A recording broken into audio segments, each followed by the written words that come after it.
Demander à Christelle, si elle le veut bien, nous dire quelques mots de son témoignage, comment elle a rencontré aussi ce Jésus qui vit, qui est bien vivant.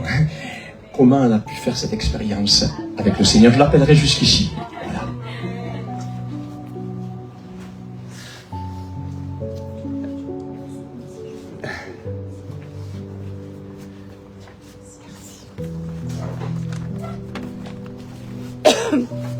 Bonsoir à tous. Alors moi, je connais Dieu depuis petite, car je viens d'une famille catholique. Donc j'ai toujours été croyante. Mais quand j'ai rencontré mon mari il y a 20 ans, j'ai connu les églises évangéliques qui m'ont appris à développer ma foi autrement. Donc j'y allais, mais bon, de temps en temps, hein, je n'y allais pas régulièrement. Voilà, je voulais pas vraiment m'engager, mais bon, j'aimais beaucoup quand même. Je trouvais que c'était plus dans la vérité. Puis, en 2021, j'ai eu des épreuves. Voilà, donc j'ai perdu un être cher, à qui je tenais beaucoup, qui était très jeune. Ma fille est tombée malade. J'ai perdu par la suite aussi mon grand-père. Voilà, donc j'ai eu beaucoup de mal à m'en remettre, j'ai un peu perdu la foi, je croyais toujours en Dieu, mais je comprenais pas, voilà, je me posais beaucoup de questions, je comprenais pas pourquoi malgré les prières, j'avais l'impression que Dieu ne m'entendait pas, mais bon, ça allait de plus en plus mal en fait, je faisais comme un genre de dépression, je me levais, mais j'avais envie de rien, j'avais le goût de rien. Et je voulais plus aller à l'église, je priais quasiment plus. Puis un jour, tonton Michel a décidé de faire l'église à la maison. Donc on n'était pas beaucoup, hein, il y avait mes deux belles-sœurs, ma fille, mes deux filles, voilà. Et puis là, ça m'a redonné confiance en Dieu. Voilà, j'ai écouté à nouveau la parole, j'ai recommencé à prier, je me suis sentie mieux en fait. J'ai compris vraiment que des fois on peut rencontrer Dieu dans les pires moments en fait. On peut retrouver Dieu dans les pires moments parce que, on peut pas tout expliquer, mais en tout cas je sais que Dieu m'a relevé. Voilà, comme j'expliquais, j'ai repris confiance, j'ai prié. Je suis revenue régulièrement à l'église. Ma fille est allée mieux, voilà. Donc, je peux pas dire qu'elle est complètement guérie, mais moi, dans mon cœur, je sais qu'elle est complètement guérie.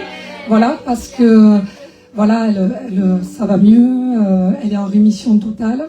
On est sur le point d'arrêter les traitements et je prie encore beaucoup pour ça. Voilà.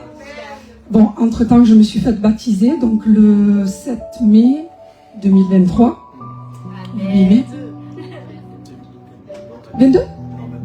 Ah, c'était le 22, pardon. Voilà, parce qu'au début, ça devait être le 7 mai, puis voilà, donc le 22 mai. Donc, je regrette pas mon choix, vraiment. Et je voudrais vraiment, que quoi qu'il arrive, je sais que Dieu sera toujours là dans ma vie et qu'on en a tous besoin. Voilà, et je voudrais que ma maison entière puisse servir l'Éternel parce que on a un Dieu vivant et c'est la vérité dans ce monde, en fait. C'est la seule lumière de ce monde. Voilà. Soyez tous bénis. Merci pour ce beau témoignage tellement vrai. Merci parce qu'encore dans cette soirée, il est là parmi nous. Voilà. Il est encore là pour nous faire du bien. Et c'est vrai que nous sommes très heureux de vous retrouver dans cette nouvelle année, 2024. Et le vœu de nos cœurs, de mon épouse et moi-même, c'est que vous puissiez avoir de la part de Dieu une bonne santé physique, une bonne santé morale, mais aussi une bonne santé spirituelle. C'est-à-dire une bonne santé dans votre âme aussi, parce que nous avons une âme. Et oui, nous avons une âme et elle a besoin, elle aussi, d'être nourrie de cette bonne parole de Dieu. Et j'aimerais lire pour vous, en ce début d'année, trois lectures que nous trouvons bien sûr dans la Bible. La première, nous la trouvons dans le livre du prophète Jérémie, au chapitre 8, verset 19. C'est un texte qui est écrit donc dans l'Ancien Testament. Et voici ce qui est écrit, je le lis pour vous. Voici les cris de la fille de mon peuple retentissent sur la terre lointaine. L'Éternel n'est-il plus à Sion? N'a-t-elle plus son roi au milieu d'elle? Pourquoi m'ont-ils irrité par leurs images taillées, par des idoles étrangères? La moisson est passée, l'été est fini, et nous ne sommes pas sauvés. Je suis brisé par la douleur de la fille de mon peuple. Je suis dans la tristesse, l'épouvante me saisit. N'y a-t-il point de baume en Galaad? N'y a-t-il point de médecin? Pourquoi donc la guérison de la fille de mon peuple ne s'opère-t-elle pas? Amen. La deuxième lecture que je vous propose, et tout à l'heure nous commenterons ces textes, que peut-être pour vous, vous ne comprenez pas, mais on essaiera de parler de ces textes. La deuxième lecture que je vous propose donc, se trouve dans le livre de l'Apocalypse. L'Apocalypse qui est le dernier livre de la Bible. Chapitre 3, verset 15, et nous lisons ceci. Je connais ta conduite. C'est-à-dire que Dieu connaît. Il nous connaît parfaitement. Je connais ta conduite et je sais que tu n'es ni froid ni bouillant. Ah, si seulement tu étais froid ou bouillant.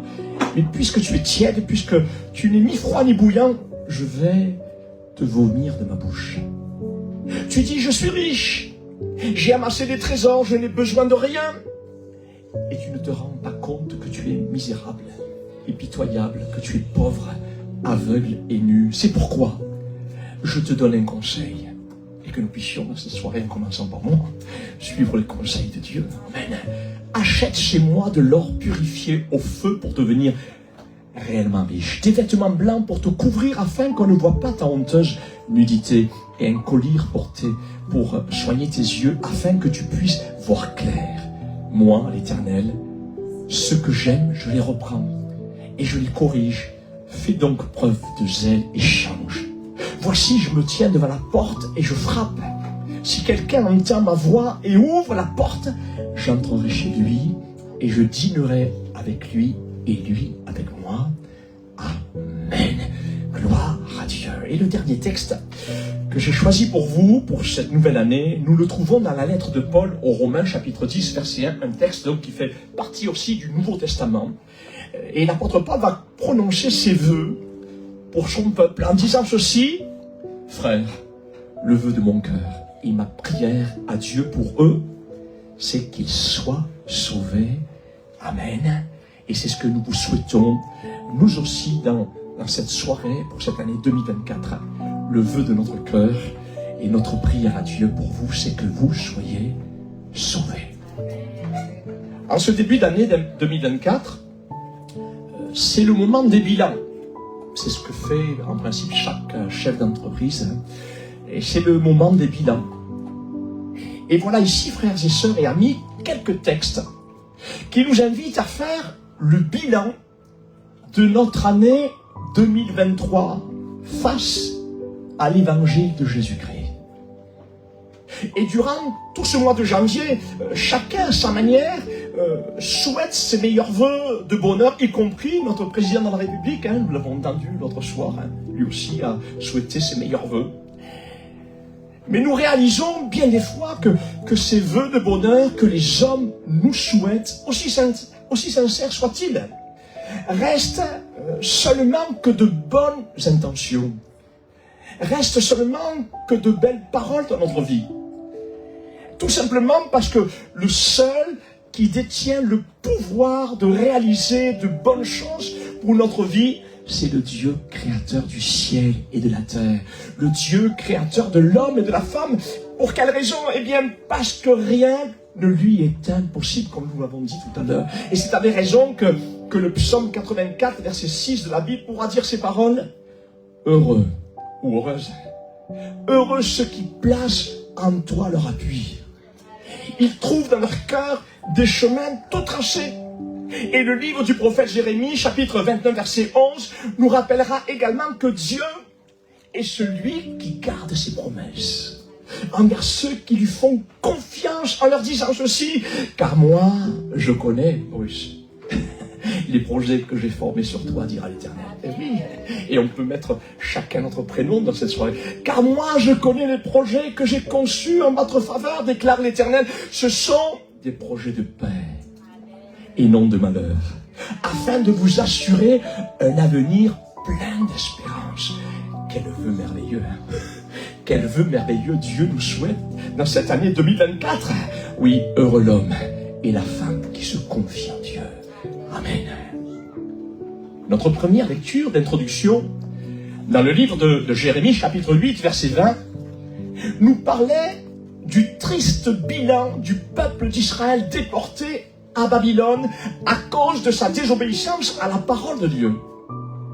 Et Dieu s'est servi à plusieurs fois du roi de Babylone pour juger Israël à cause de son idolâtrie et de sa rébellion contre lui. Aujourd'hui, Babylone n'existe plus, car elle est devenue un site archéologique. Mais elle était située, pour parler un peu d'histoire, Babylone était située dans ce qui est aujourd'hui l'Irak, à environ 100 km au sud de l'actuel Bagdad. Et pour parler donc un peu d'histoire, à ce sujet, les Juifs furent emmenés en captivité à Babylone en 3 phases, environ 600 ans avant Jésus-Christ. Et à chaque rébellion d'Israël, Nebuchadnezzar lançait une campagne militaire contre Juda, contre Israël. Et comme les Écritures l'avaient annoncé, le peuple juif a pu retourner à Jérusalem après 70 ans d'exil à Babylone. Cette prophétie s'est accomplie en 537 avant Jésus-Christ, quand Dieu se servit du roi Cyrus de Perse pour vaincre le roi de Babylone et libérer les Juifs captifs à Babylone en leur ouvrant la voie au retour en Israël et à la reconstruction de la ville de Jérusalem et du temple de Jérusalem également. Et ce retour d'exil sous la direction d'Esdras a été marqué par un grand réveil, et par la reconstruction du temple de Jérusalem. Et l'histoire donc de la déportation à Babylone fut à cause de l'abandon de Dieu et de ses commandements par la nation juive, lesquels se tournèrent vers l'idolâtrie, et à cause de cela, Dieu avait promis qu'il jugerait l'idolâtrie très sévèrement, car cela était une transgression d'un des 10 commandements de la loi que Dieu avait donné à Moïse pour Israël après leur sortie d'Égypte. Vous vous rappelez de ces 10 commandements? Et dans ces 10 commandements, il y avait un commandement qui parlait de cela, et qui parlait de ce commandement que Dieu ordonnait de ne pas offrir un culte à toutes sortes d'idoles faites de pierre, d'argent ou d'or. Et voici ce que Dieu dira dans ce commandement à ce sujet: tu n'auras pas d'autre Dieu devant ma face. Tu ne te feras point d'image taillée ni de représentation quelconque des choses qui sont en haut dans les cieux, qui sont en bas sur la terre et qui sont dans les eaux plus bas que la terre. Tu ne te prosterneras point devant elles et tu ne les serviras point. Et c'est ce qu'Israël faisait à cette époque. Et c'est pour cette raison que Dieu permit cette grande épreuve de la déportation à Babylone par le roi Nebuchadnezzar. Voyez-vous, comme je le disais en introduction, Dieu en effet a des projets de paix pour chacun d'entre nous. Dieu a des projets de paix et de bonheur pour celui ou celle qui lui fait confiance. Dieu a tout prévu d'avance pour votre vie. Dieu a tout prévu d'avance pour votre vie, comme il le fit pour le premier homme et la première femme dans ce beau jardin d'Éden. Dieu avait tout prévu pour lui. Mais ce qu'il vous faut savoir également, c'est que ces projets de paix et de bonheur peuvent se réaliser pleinement dans notre vie, à condition aussi que notre amour pour Dieu soit tout entier pour lui. Et cela fait partie de notre propre responsabilité, parce que Dieu nous laisse libre. On n'est pas des robots. Dieu ne nous a pas créés comme des robots, mais il nous a laissé le choix, la liberté. Et cela fait partie de l'amour de Dieu. Ce qui veut dire aussi que nos cœurs ne peuvent pas être partagés entre deux amours. En effet, comme la Bible dira, nous ne pouvons servir deux maîtres à la fois. Et c'est ce que Jésus dira dans l'Évangile selon Luc, chapitre 16, verset 13. Nul serviteur ne peut servir deux maîtres. Car ou il haïra l'un et aimera l'autre, où il s'attachera à l'un et méprisera l'autre. Vous ne pouvez servir Dieu et Mammon, pas maman, hein. Mammon. Mammon, avec O-N, était un terme araméen. C'était la langue que parlaient les Juifs à cette époque-là. Mammon donc était un terme araméen qui signifiait le Dieu de l'argent. Et voilà pourquoi d'autres traductions de la Bible traduisent ce même verset en disant comme ceci: vous ne pouvez servir Dieu et l'argent. Et nous pouvons dire entre autres que l'argent est le symbole de la suffisance. L'argent c'est le symbole du plaisir. L'argent aussi c'est le symbole du pouvoir.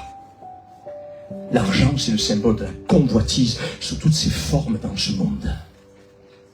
Et voyez-vous, avec Dieu, il nous faut faire un choix entre l'esprit de ce monde et toutes ces attirances charnelles qui finalement nous conduisent au néant. Et que d'hommes et de femmes qui sont riches, et ils terminent misérablement. Tout simplement parce que ce n'est pas leur richesse qui comble le vide de leur cœur. Et c'est vrai que quelqu'un a pu dire ces mots: il y a un grand vide dans le cœur de l'homme. Et ce n'est surtout pas l'argent, même si cela est nécessaire. Il y a un grand vide dans le cœur de l'homme et de la femme. Mais ce grand vide a la forme de Dieu. Ce qui veut dire qu'il n'y a que Dieu qui puisse combler le vide de ta vie. Gloire à Dieu. Gloire à Dieu. En effet, nous ne pouvons pas vivre une double vie entre Dieu et l'esprit de ce monde, comme le fit Israël, lequel adorait d'autres dieux en dehors de l'Éternel. Et c'est ce que pratique aussi aujourd'hui certaines religions.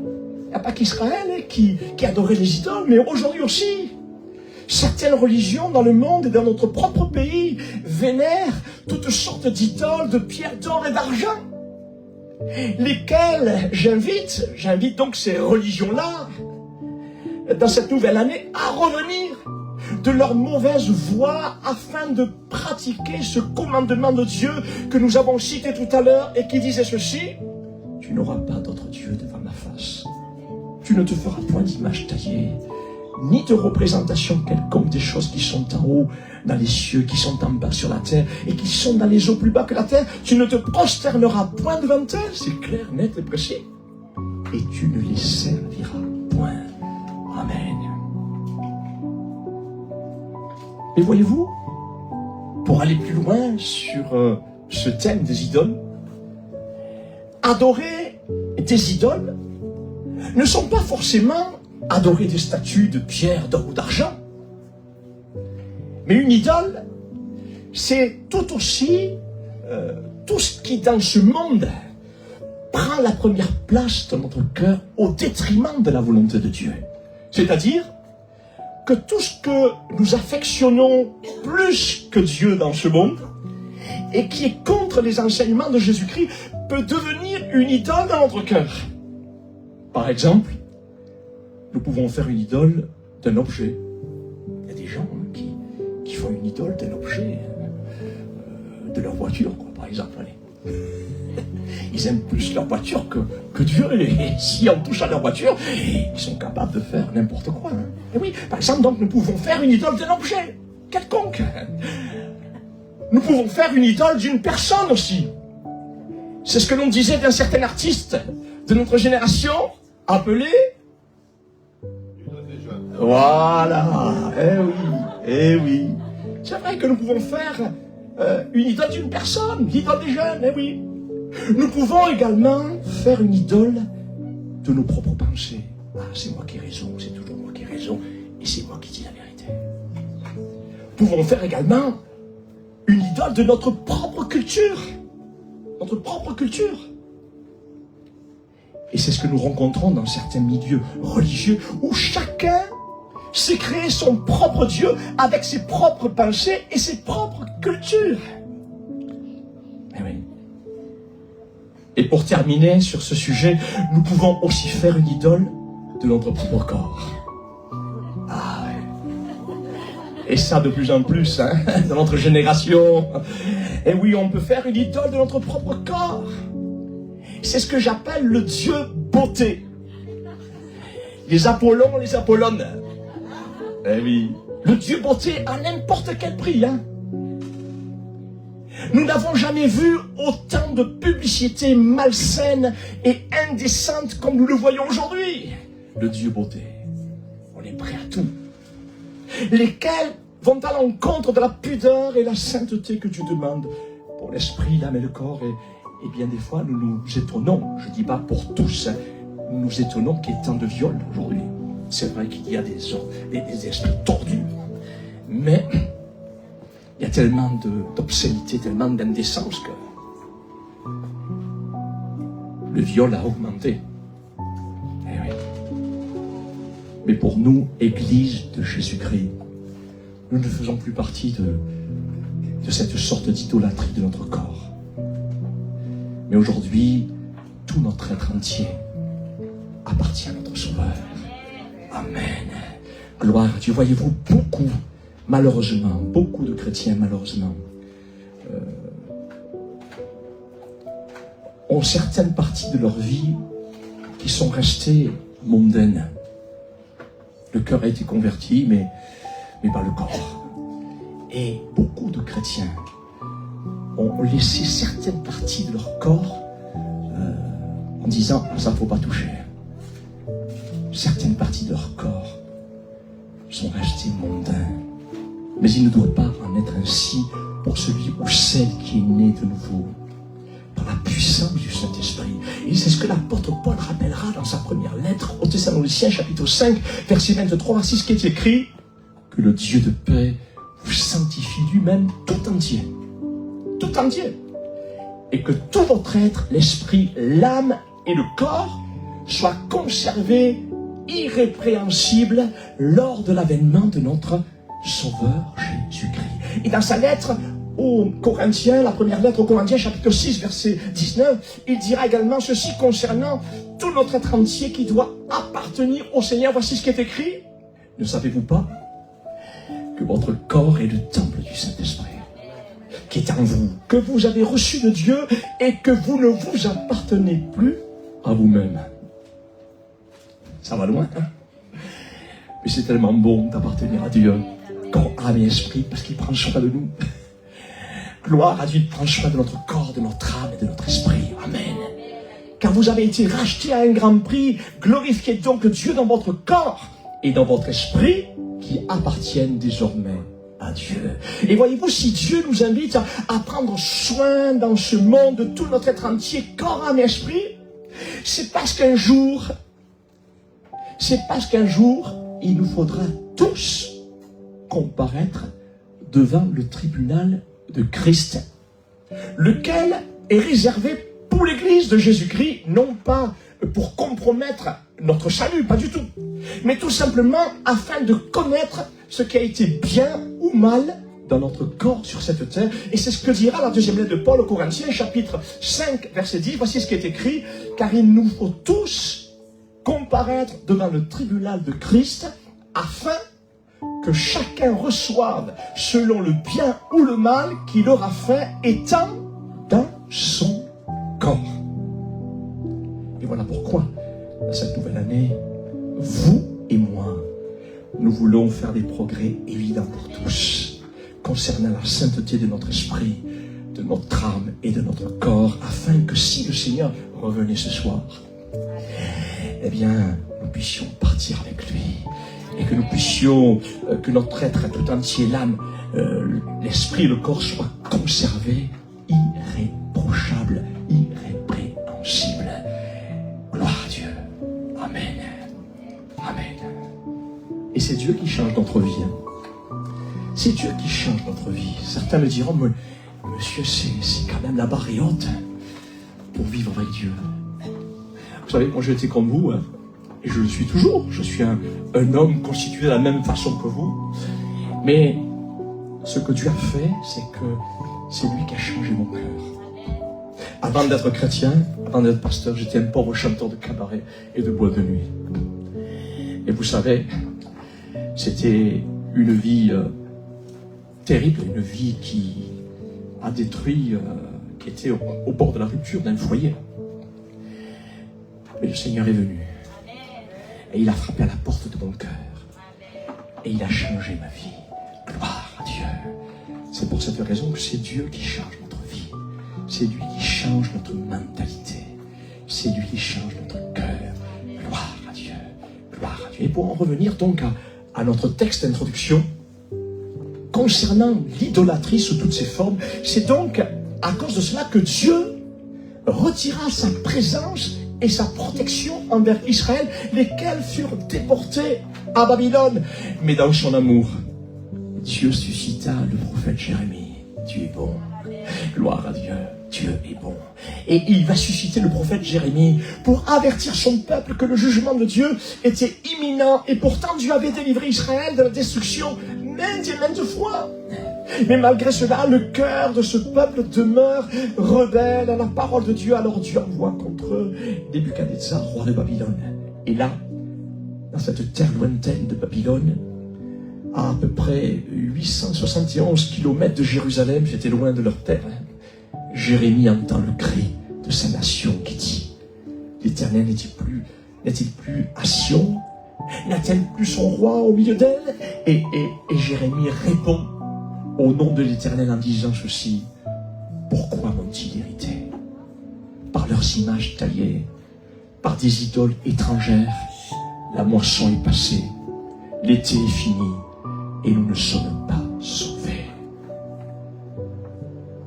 Est-ce le résultat de votre bilan concernant l'année 2023? L'année 2023 est passée. Eh oui, elle est derrière nous maintenant. Et vous réalisez que vous n'êtes pas tout à fait en conformité avec ce que la Bible nous enseigne concernant le salut de votre âme. Car vous sentez au plus profond de vous-même que vous n'avez pas rempli tout à fait les conditions que le Seigneur vous a donné de remplir durant toute l'année 2023 pour avoir l'assurance de la vie éternelle. Et pour parler des conditions que Dieu nous demande pour être inscrits dans le registre du ciel, pour avoir droit au paradis, je prendrai simplement l'exemple de notre association humanitaire, le Samaritain.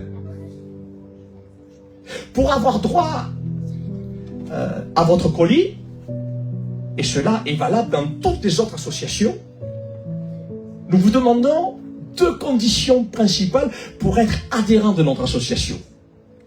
La première condition que nous demandons, c'est de nous parler de votre situation concernant vos revenus, pour savoir si vous êtes vraiment dans le besoin.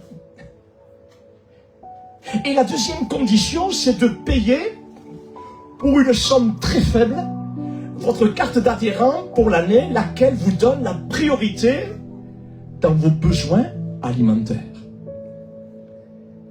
Et vous donne le droit également de participer à la vie de l'association en tant que bénévole ou autre selon les nécessités, etc. etc. Mais voyez-vous, si vous ne remplissez pas ces 2 conditions, vous ne pourriez pas bénéficier d'un colis alimentaire. Et si ces conditions sont là, c'est pas pour vous embêter, pas du tout.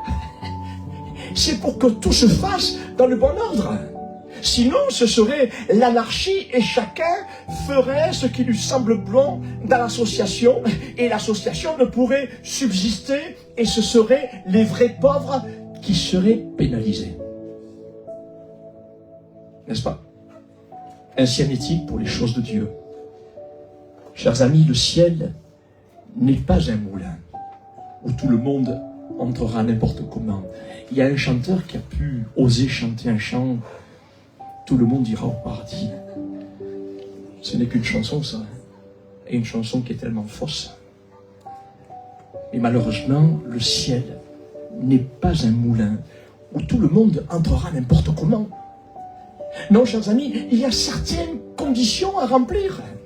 Conditions qui ne sont pas difficiles, puisque nous l'avons accepté. Nous aussi, on était comme vous. Et c'est vrai que ces conditions ne sont pas pénibles. La parole de Dieu n'est pas pénible. Conditions qui ne sont pas difficiles, mais elles sont à la portée de tous, même d'un enfant, même des enfants. Et l'une des conditions principales à remplir pour être sauvé, c'est celle de prendre la bonne décision. C'est ce que nous avons entendu tout à l'heure, à travers ce témoignage. C'est celle de prendre la bonne décision pour suivre et mettre en pratique les enseignements que Jésus nous a laissés par le moyen de sa parole, la Bible. Nous ne pouvons rester indéfiniment indécis sur ce que Dieu veut de nous. C'est pas possible. Et c'est ce que disait notre deuxième texte que nous avons lu ensemble dans le livre de l'Apocalypse, au chapitre 3, verset 15. Je connais tes œuvres, disait le texte. Je sais que tu n'es ni froid ni bouillant. Puisses-tu être froid ou bouillant, ainsi parce que tu es tiède et que tu n'es ni froid ni bouillant, je te vomirai de ma bouche. Je ne sais pas si ça vous est déjà arrivé. Moi, ça m'est déjà arrivé. Pas chez moi, parce que ma femme, elle cuisine très bien. Super. Je fais l'éloge de ma femme. Mais ça vous est déjà arrivé de goûter un repas qui normalement se mange à la bonne température, mais voici que celui-ci était tiède. Et vous n'avez pas pu l'avaler parce que c'était tiède, ça se mange chaud, ça. Vous comprenez? C'est dégueulasse, hein? Ainsi en est-il de Jésus. Il ne peut vous faire entrer dans son royaume si vous demeurez indécis concernant l'amour qu'il désire vous communiquer. C'est ce que la Bible appelle quelqu'un de tiède. Et Jésus, il ne peut pas le garder dans sa bouche. Vous comprenez le symbole? Il est obligé de le vomir. Parce que Dieu nous demande d'être bouillant pour lui. Vous comprenez? Voyez-vous, quelqu'un de tiède, c'est quelqu'un, comme on le dit dans un terme familier, c'est quelqu'un qui est assis entre deux chaises. Vous avez essayé de vous asseoir entre deux chaises, c'est pas confortable. C'est quelqu'un qui est assis entre deux chaises, c'est quelqu'un qui est indécis. Et je reprends l'exemple au sujet des conditions que vous devez nous fournir pour avoir droit à un colis. Beaucoup de personnes, et nous l'avons vu avec mon épouse, pas ici, hein, mais dans certains endroits, nous sommes passés parce que nous avons créé quelques associations un peu partout en France. Et c'est vrai qu'il y avait beaucoup de personnes ne sont plus revenues dans notre association parce que lorsque nous leur avons demandé de nous fournir certains justificatifs de ressources, ils ne voulaient pas les remettre parce qu'ils avaient certaines choses à cacher. Et ils voulaient ainsi profiter du repas des pauvres alors qu'eux-mêmes n'en avaient pas besoin. Et nous retrouvons ce même profit dans d'autres associations. Ainsi en est-il pour les choses de Dieu, chers amis. Il nous faut être au clair avec Dieu. Il nous faut être au clair avec lui pour entrer dans le ciel. Car il sait tout de nous. Il voit tout. Rien ne peut lui être caché. Non, chers amis, il est tiède. Malheureusement, Jésus les vomira de sa bouche. C'est pas moi qui le dis, c'est la Bible. C'est-à-dire que les indécis ne rentreront pas dans le royaume de Dieu. Et alors quelqu'un pourrait me poser cette question: Monsieur, que faut-il que je fasse pour avoir le paradis? Et vous avez raison, si vous posez cette question, vous avez raison. C'est la question qu'un jour j'ai posée. Que faut-il que je fasse pour être sauvé? Quelles sont les conditions que nous devons remplir pour être sauvés, pour avoir droit au paradis? Je voudrais vous répondre tout d'abord en vous disant que notre salut, le salut de notre âme, le paradis nous est offert par pure grâce. Le paradis nous est offert par pure grâce. Car Jésus a payé le prix sur la croix du calvaire, car personne, ni vous ni moi, ne pouvait payer le prix du rachat de notre âme. Personne. Seul Jésus a pu payer sur la croix. Mais il y a tout de même deux conditions qui concernent notre propre responsabilité. Ces deux conditions, nous les trouvons dans l'évangile selon Marc, chapitre 16, verset 16, et c'est ce que notre ami a cité tout à l'heure à travers de son témoignage. Voici ce qui est écrit: celui qui croira, première condition, et qui sera baptisé, deuxième condition, sera sauvé. Mais celui qui ne croira pas sera condamné. Ces deux conditions sont la foi dans le sacrifice de Jésus-Christ pour le pardon de nos péchés et l'engagement de notre foi par le moyen du baptême d'eau, comme nous l'avons entendu tout à l'heure, par immersion, enseigné par Jésus, lequel retranscrit publiquement notre obéissance à ses enseignements. Je voudrais terminer en vous posant une question à vous qui êtes ici, à vous qui nous suivez également par le moyen de Facebook. Qu'allez-vous décider dans cette nouvelle année 2024? C'est une grande question et qui mérite que nous puissions nous y pencher. Allez-vous continuer simplement à venir écouter la prédication dimanche après dimanche, sans pour cela vous décider d'aller plus loin avec le Seigneur? C'est votre choix. C'est votre choix. Mais sachez que pour avoir une place dans le ciel, il vous faut remplir ces deux conditions principales. Celui qui croira et qui sera baptisé sera sauvé. Amen.